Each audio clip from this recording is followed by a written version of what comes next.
और किसान कल्याण मंत्रालय की जो ग्रांट है उन पे बोलने के लिए खड़ा हुआ। सर, मैं बोलने से पहले मंत्री जी बैठे हैं, 2-3 बातें करना चाहूंगा और ये चौथी बार मंत्री जी मैं सदन में करूंगा। आपकी सरकार ने, प्रधानमंत्री जी ने कहा था कि 2022 तक देश के किसान की आय दोगुनी हो जाएगी, कहा था कि नहीं? मैं अब आपसे पूछना चाहता हूं कि किसान की आय दोगुनी कैसे होगी? आपने सबसे पहले खेती के लिए आवश्यकता है पानी की, सिंचाई। आपने कमांड एरिया कितना बढ़ाया? मैं उत्तर भारत की बात करूं, हरियाणा की बात करूं, पंडित जवाहरलाल नेहरू ने सबसे पहले भाखड़ा डैम बनाया और भाखड़ा डैम पूरे उत्तर भारत में, विशेष तौर से हरियाणा, पंजाब, राजस्थान, उत्तर प्रदेश और दिल्ली को पानी देने का काम किया। और उसी कड़ी में आपकी सरकार आई, बार बार ये कहते हैं कि हमने ये कर दिया, वो कर दिया, मैं मोदी जी के नेतृत्व में इरिगेशन डिपार्टमेंट, सिंचाई विभाग ने ये कर दिया। मैं एक प्रश्न पूछना चाहता हूं कि जल संसाधन मंत्री जी से मिले थे हम, हरियाणा के 4 MP। उन्होंने कहा कि जयप्रकाश जी SYL को छोड़ो। हमने कहा कि कमांड एरिया हरियाणा में घट रहा है, तो उन्होंने कहा कि हम सिंधु जल समझौता रद्द कर दिया, वो पानी हरियाणा को देंगे। मैं मंत्री जी से जानना चाहूंगा, क्योंकि ये जल संसाधन मंत्रालय भी खेती से जुड़ा हुआ है, आपने उसके ऊपर कोई काम किया 2 वर्ष से? हमारा लखवार व्यासी डैम जो यूपीए सरकार में मंजूर हुआ था, काम शुरू हुआ था, हरियाणा में भूपेंद्र सिंह हुड्डा की सरकार थी, केंद्र में डॉक्टर मनमोहन सिंह के नेतृत्व में यूपीए सरकार थी। क्या आपने उस डैम में कोई आगे बढ़ाने का काम किया? पूरे उत्तर भारत में केंद्र की सरकार ने 12 वर्ष में एक डैम बनाया हो तो उसका जवाब आज देश की जनता को, प्रदेश की जनता को दें।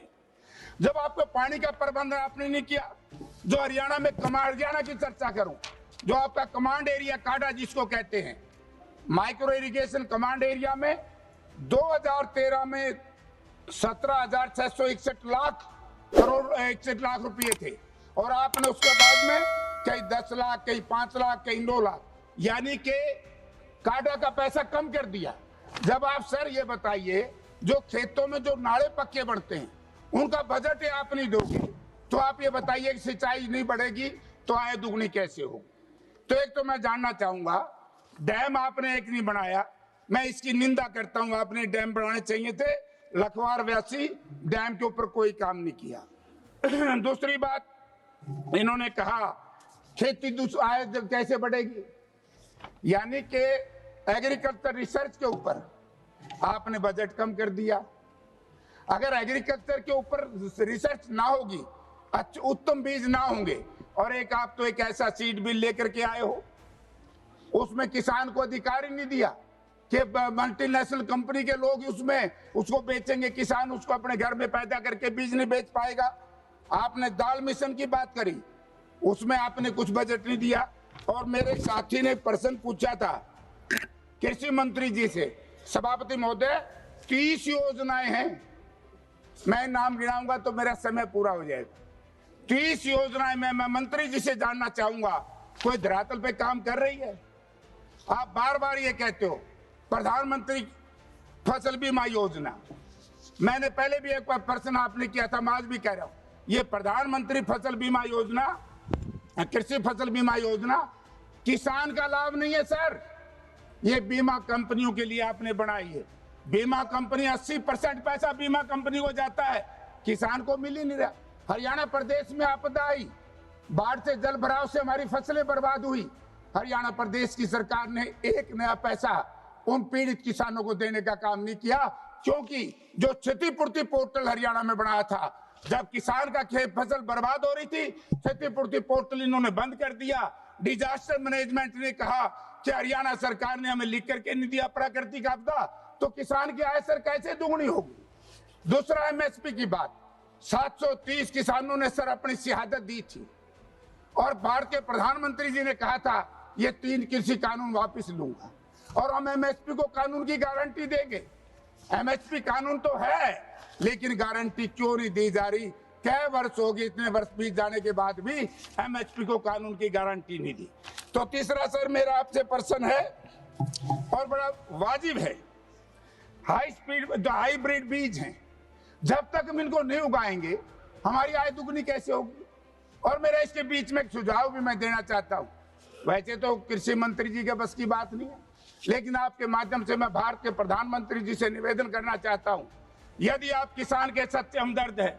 एक हमारे मित्र बोल रहे थे, भाग्य विधाता बता रहे थे किसान को भाग्य विधाता जब मानती है भारतीय जनता पार्टी, नीच सरकार, जब आपको वोट की जरूरत होती है, जब आपका वोट पड़ जाता है, आप किसान और मजदूर की सूद नहीं लेते। अगर आप किसान के असली हमदर्द होते तो आप जो मनरेगा कांग्रेस पार्टी ने बनाई थी उसको बंद नहीं कर दे। बीवी राम जी की जो आपने योजना लागू की हैं, उनका जो प्रारूप बदला है, हरियाणा प्रदेश की मैं चर्चा करूं, हरियाणा प्रदेश की सरकार दिवालिये के कगार पर खड़ी है। 40% कहां से वो देगी? 40% शेयर अपना देगी नहीं, 60% आप रिलीज करोगे नहीं, आपका काम बंद हो जाएगा, किसान को बहुत ज्यादा नुकसान हो जाएगा। तो सभापति महोदय, मैं आपका ध्यान इस बात की ओर दिलाना चाहता हूं कि हम फंस गए हरियाणा वाले। हरियाणा प्रदेश के मुख्यमंत्री से बात करते हैं SYL की। SYL के ऊपर क्यों बोलेगा? क्योंकि सुप्रीम कोर्ट ने फैसला लिया है, केंद्र सरकार नहर खुदवाए। हमें पंजाब के हमारे भाइयों से क्यों लड़वा रहे हैं? लेकिन हमारे मुख्यमंत्री वहां जाकर के कहते हैं मैं पंजाब का हूं, कभी कहते हैं बिहार का हूं। पानी का प्रबंध नहीं है। हरियाणा प्रदेश की जो प्रति व्यक्ति आय थी इसलिए गिरती जा रही है कि हरियाणा प्रदेश एक कृषि प्रधान प्रदेश है। इसमें किसानी को लाभ के बजाय घाटे का सौदा बना दिया है। और MSP की बात मैं अंत में एक बात कहना चाहूंगा सर, कि MSP मंत्री जी बिक रही है। बार बार मंत्री जी बड़ा छाती ठोकते हैं। आप ये बताइए कि हरियाणा प्रदेश में 1% सभापति महोदय धान की फसल MSP पर बिकी हो, मैं सारे सदन के सामने कह सकता हूं, मुझे जो मर्जी सजा सदन दे मैं भुगतूंगा। या आज मंत्री जी घोषणा करें कि जो हरियाणा प्रदेश में धान MSP पर नहीं बिका, जो लोग उसमें दोषी हैं हम उसको दंडित करेंगे। और इसकी ज्वाइंट पार्लियामेंट कमेटी की एक कमेटी बनाई जाए सदन की, और उसमें जांच कराई जाए। वरना सर ये क्या ड्रामा है? 12 साल में हमने ये कर दिया, आपने एक डैम नहीं बनाया। भारतवर्ष एक अनाज की बड़ी भूख थी, हम अमेरिका से अनाज ले आते थे।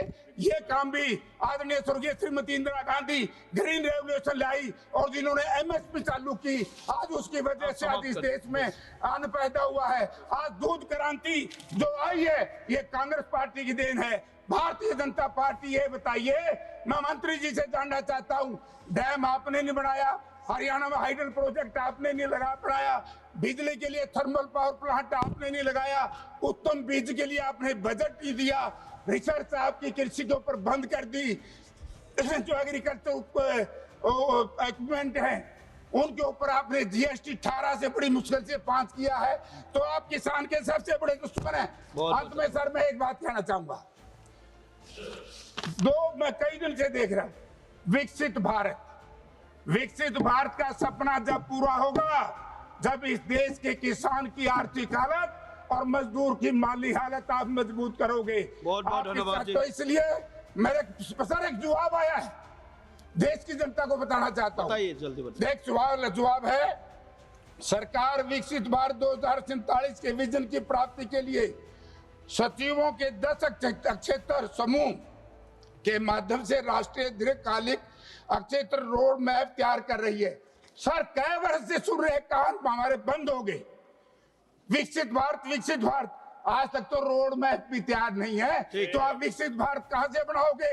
किसान की आय दुगनी कब करोगे? ये मंच में कहना चाहता हूँ। सदस्य श्री दुष्मंत सिंह जी।